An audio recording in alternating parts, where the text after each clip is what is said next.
नाशिकच्या चांदवडमध्ये पोटगी देण्यावरून न्यायालयाच्या बाहेरच राडा झाला। न्यायालयात केस सुरू असलेल्या महिलेनं दुसरे लग्न केलं म्हणून नणंद भावजाई यांच्यात तुफान भांडण झालं। पोटगी घेण्यासाठी दुसरा नवरदेव देखील हजर असल्यानं या नवरदेवांमध्ये देखील जोरदार हाणामारी झाली।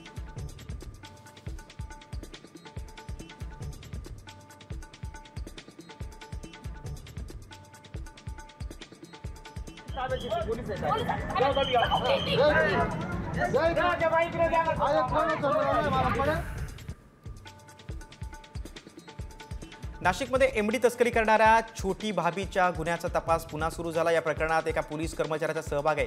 युवराज पाटील असं या पोलीस कर्मचाऱ्याचं नाव आहे। दरम्यान युवराज पाटीलनं छोटी भाभी आणि इतर संशयित आरोपींशी फोनवरून संभाषण केल्याचं पोलीस तपासात निष्पन्न झालं।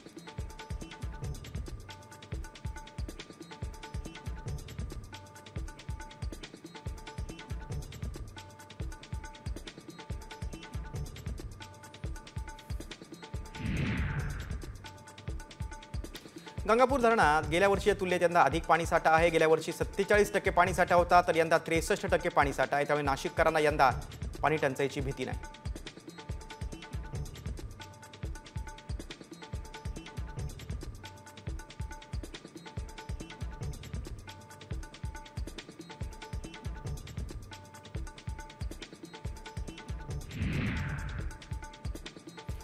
नाशिकच्या येवला येथे वाढत्या तापमानाचा फटका कोबी पिकाला बसला आहे। त्यामुळे कोबीचं मोठं नुकसान झालंय।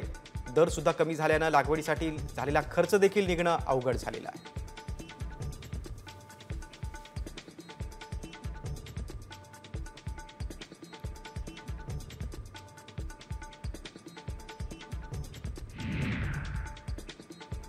नाशिकच्या ऐतिहासिक श्री काळाराम मंदिरात भाविकांनी रामनवमी निमित्तानं दर्शनासाठी गर्दी केलेली आहे। प्रभू श्रीरामाच्या मूर्तीवर अभिषेक करून पारंपरिक वस्त्र परिधान करून आभूषणं चढवण्यात आली।